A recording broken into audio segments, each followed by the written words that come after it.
let's now talk about one issue that's been trending today on social media. Must politicians account for the number of children they have as they embark on their political campaigns? I know the question you ask is, where is this question coming from? Well, the Progressive People's Party believes so. They argue that politicians must take their accountability advocacy to another level by disclosing everything about themselves, including how many children they have, in order to gain the public's trust. Well, in a Facebook post on Saturday, the 18th of April, the PPP, the Progressive People's Party, showcased photos of two of the PPP leader, Dr. Papa Kwesi Ndom's children, and captioned it, Ghana's leaders, from left to right, lawyer Chifi Papa Wasa Ndom, Dr. Nana Kweku Ndom, and Dr. Papa Kwesi Ndom himself, aka Jumara. The party in the caption asked all presidential candidates to account for their children, especially when there are rumors that a particular presidential candidate has about 18 children. Okay, so let's now get some clarity on this matter from the PPP. We can speak to their policy director, Kofi Asamoah. Kofi, good afternoon to you. Yes, Chief, good afternoon. So what difference does the number of a candidate's children make in an election? Well, first of all, we need to state the facts clearly so that there's no confusion as to what is it that calling for. We are not advocating that the choice of a person to become president should be based on the number of children that the person has or do not have.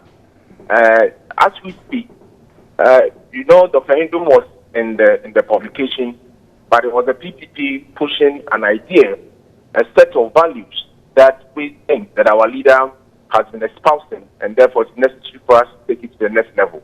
He's been talking about the fact that he believes in his faith, the fact that he believes in family life, business, and therefore public service.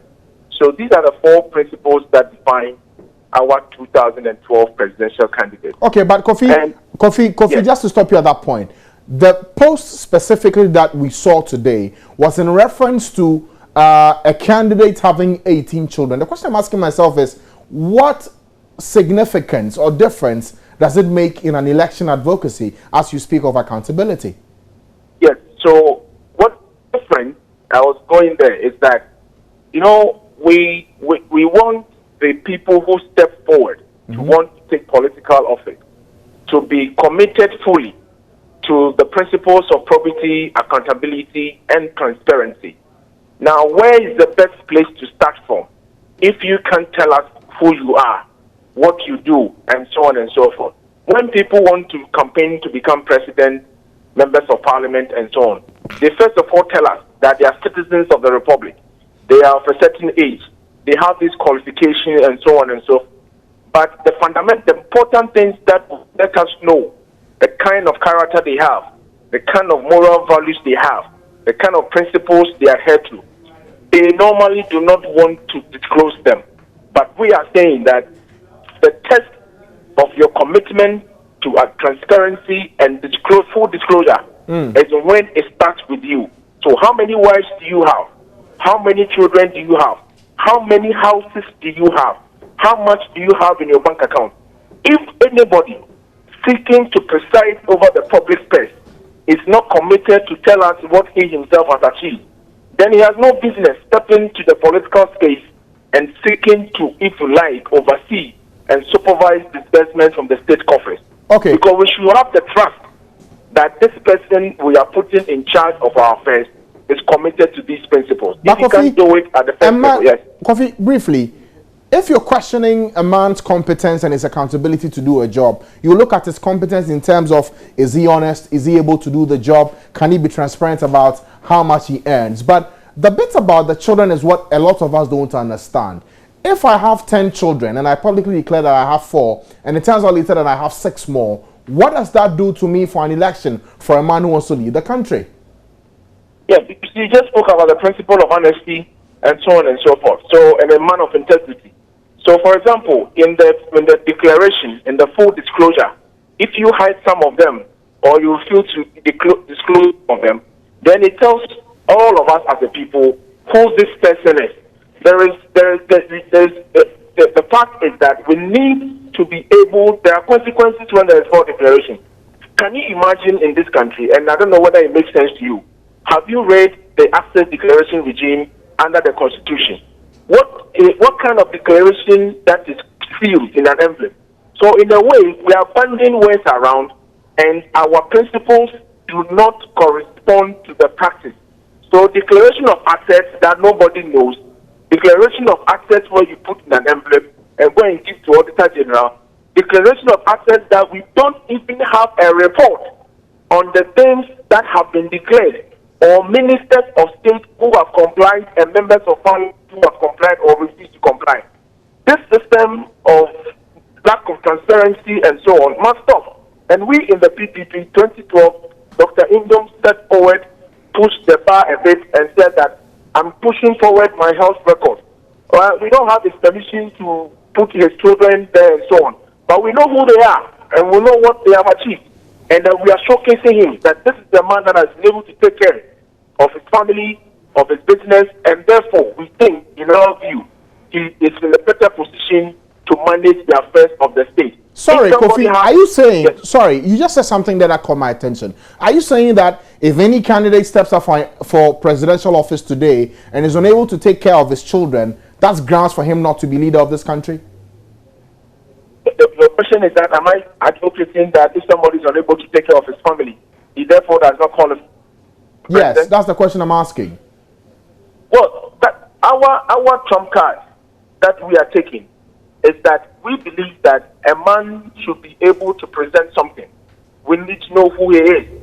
So, for example, like you said, we are not going to tell any Ghanaian voter or electorate that don't vote for Mr. A because he's not been able to take care of his family.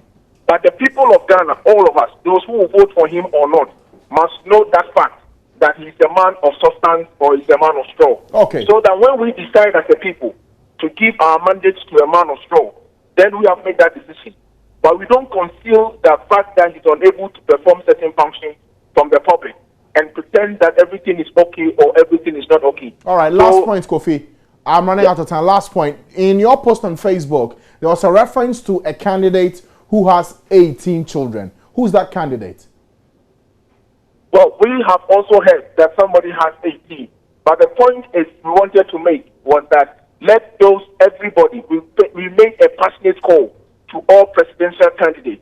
It doesn't lie in the mouth of PPP to assemble presidential candidates and give them corresponding number of children that they have. No, but again, if you're putting this out on Facebook in the public domain that a candidate has 18 children, he who is making a declaration must make it clear for all of us to understand. So who is that candidate you are speaking of? Well, I think that if people are complaining, then it's a question of who the cap fits, let him wear it. But the point is that it will not be our business. We may even lose count of some of them. But you also know, Kofi, that he who alleges must prove. If you're alleging that a candidate has 18 children, we clearly must know who that person is from you. Because you are alleging. That is why the best solution is for the candidates themselves to step forward and name their children and say this is where they are. But we shouldn't limit it to children. Access declaration, acquisition of property, and so on and so forth. Bank account. We know we are talking about corruption and so on and so forth. How many houses, for example, does Nana Akufo-Addo have? How many houses does President Mahama have? How many houses does Dr. Indom have? And therefore, we will know that before you came into office, you are blessed, you have 20 houses, no problem. After your presidency, you got 5 more. Then we are okay that the 5 corresponds with your salary and emolument and so on and so forth. Okay. But if you have 0, and then you come and acquire 20 and more, then we have basis to say that there was some kind of corrupt deals and so on and so forth. Okay. But if you don't know what you have, we don't know what you acquire during when you're in office, we don't know what you get after you've left office, who is telling me or the PPP that this system is an effective way of fighting corruption? All right, it will never be fought effectively. So we need, if we want to be serious about our declaration of assets and fight against corruption and so on, all right, we should be at Ghanaian demand these things from our politicians. No problem. Okay, Kofi. Thank you. That's all time we'll allow for now. Kofi Asantewasian is the policy director for the Progressive People's Party. I just want to go for a break. We'll come back and bring you the latest in sports here on The Pulse. Stay with us.